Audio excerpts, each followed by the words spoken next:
A ciência nos últimos 20 anos, são os testemunhas disto, teve uma explosão, mas o problema que se pôs nos últimos anos era se havia alguma hesitação, se já estava tudo crescido ou se havia a crescer mais. E o que é certo é que nós vimos a ciência a diminuir. Por outras palavras, vimos um governo que não foi da ciência aberta, foi um governo da ciência fechada. E, portanto, é bom, bem-vinda aqui a esta abertura pública da ciência. Ciência aberta. Eu gosto da designação, tal como ciência viva. As duas coisas, aliás, vão uma com a outra, porque um organismo vivo é precisamente aquele que está aberto, como sabem todos os biólogos. Se deixar de estar aberto, se uma pessoa não tomar, não se alimentar, se houver um fluxo de energia, fica morto. Portanto, a ciência viva, a ciência aberta são boas metáforas para aquilo que é a ciência, e a ciência não se pode pensar sem ser aberta. Por outras palavras, a ciência fechada, a ciência oculta, podemos chamar, não é ciência, é precisamente o oposto. Portanto, ciência aberta encerra uma certa repetição de termos, mas é uma repetição que é preciso, é uma repetição que é preciso porque nem toda a gente percebe o que é a ciência. O cientista, está aqui muita gente que enfim, mas a maior parte passaram pela experiência de investigar, sabem o que é a investigação, mas as pessoas não sabem. Ora bem, a primeira mensagem que é preciso transmitir, na minha opinião, é que a ciência não é dos cientistas. É que a ciência é de todos, a ciência é da humanidade, é uma das dimensões maiores da humanidade, não é única, mas é uma das dimensões maiores da humanidade. Ora bem, parte da humanidade não tem consciência disso, pensa que é uma coisa lá dos cientistas, são os indivíduos que gastam os dinheiros e... Ora bem, nós cientistas somos em parte responsáveis por isso, em parte apenas.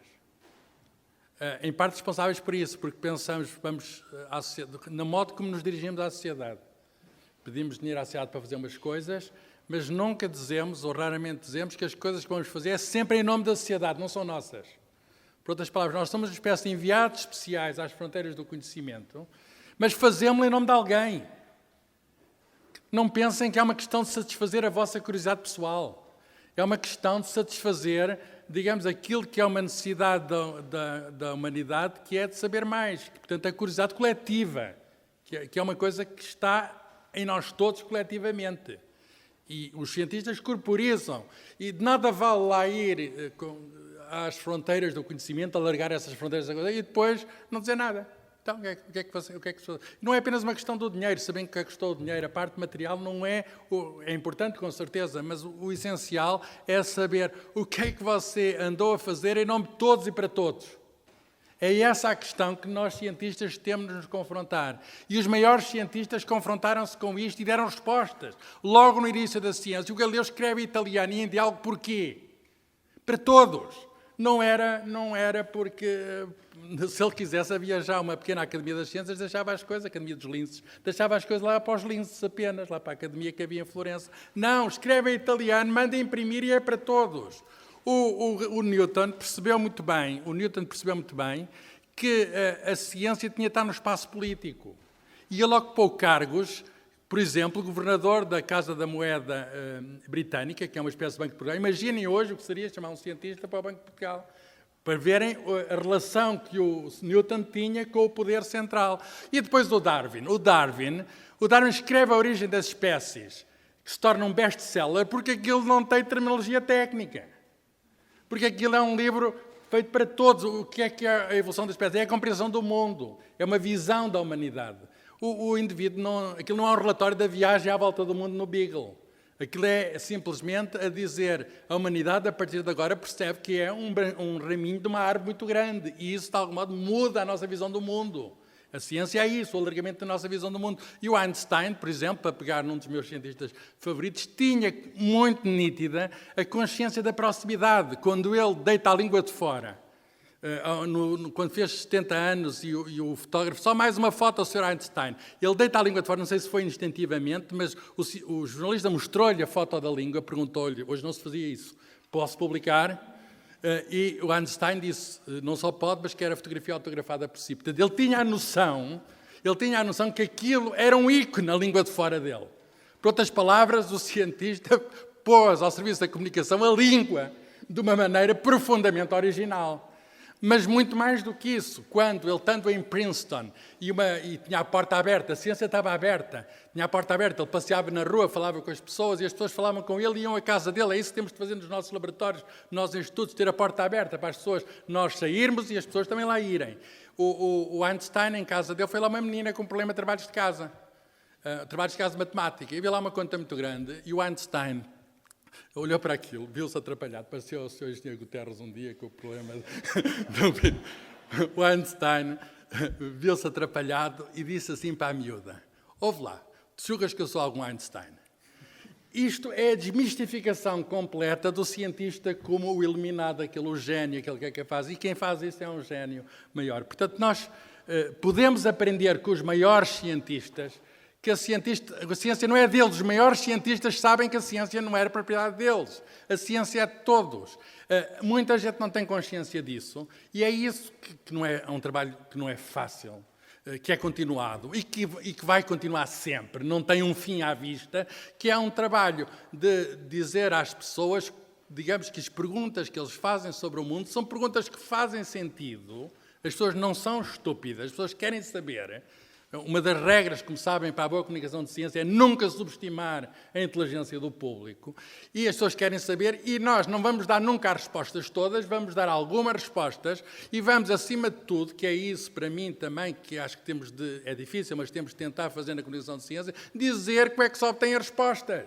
Não é apenas dizer nós tratamos disso. Não, dizer que o método científico, fazer perguntas, ter um método, o espírito crítico, tudo isso são questões da vida comum, são questões também que, embora noutra escala, podem e devem ser usados no dia-a-dia. Quer dizer, na nossa cidadania, quer dizer, nós podemos buscar à ciência não apenas os conhecimentos, mas também as metodologias.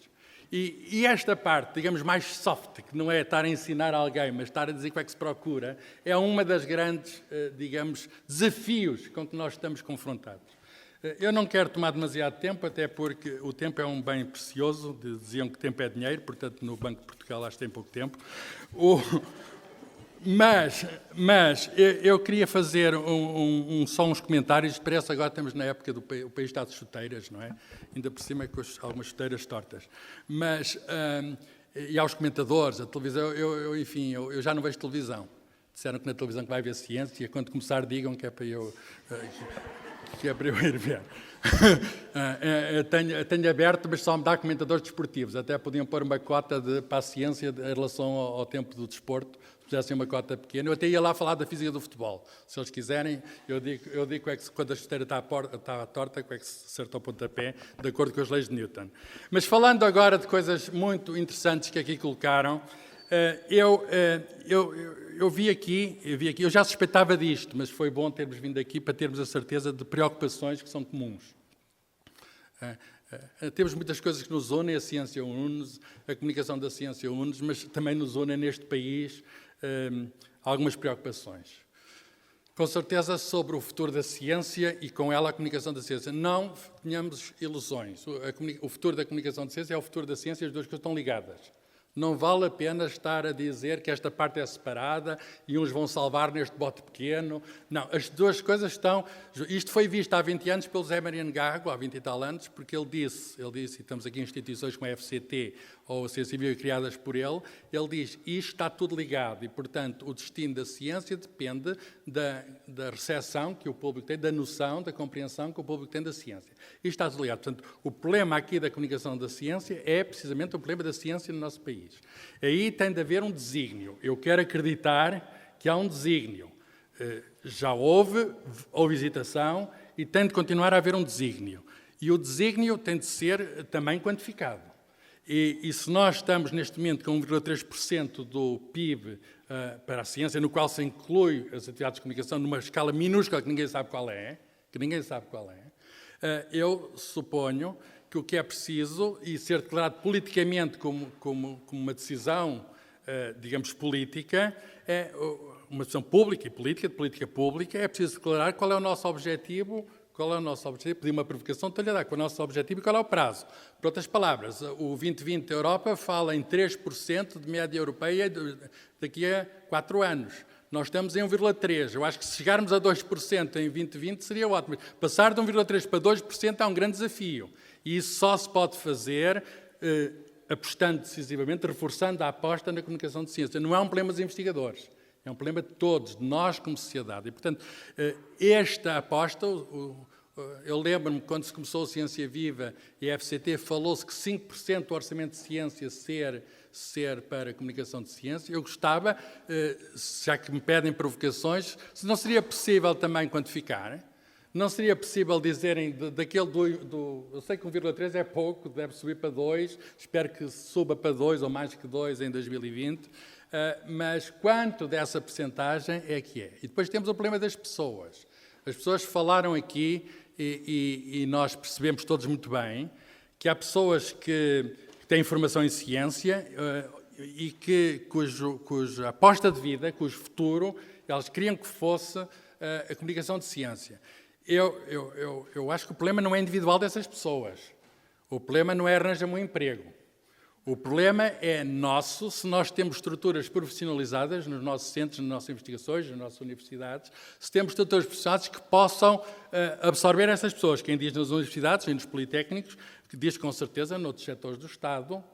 O Estado, enfim, também pode aproveitar para se rejuvenescer, porque nós temos a maior riqueza que nós temos, são precisamente as pessoas que formamos e que estamos a formar. Essa é o nosso maior bem coletivo e, portanto, a questão é, o futuro deles é o nosso futuro.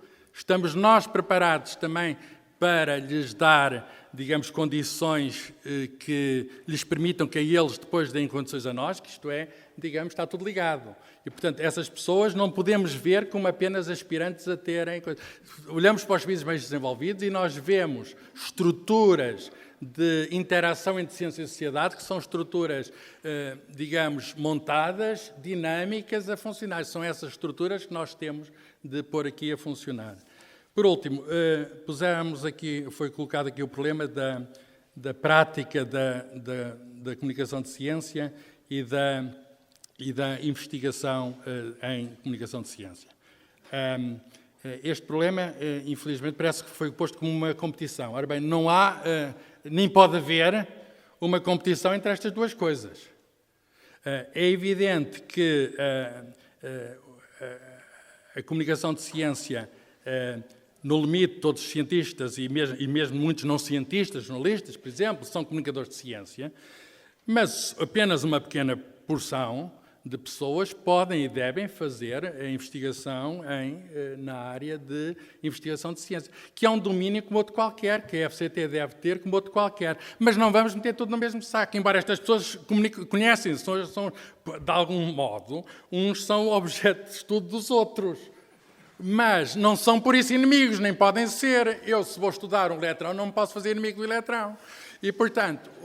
O que é aqui a fazer? Eu sei quantos recursos são escassos, há uma competição por recursos. E o governo anterior teve a triste ideia de reduzir e depois fechar. Fechou mesmo esta gaveta. Meteu tudo no mesmo e depois fechou esta gaveta. Eu acho que é preciso dar oportunidades diferentes a projetos que são diferentes.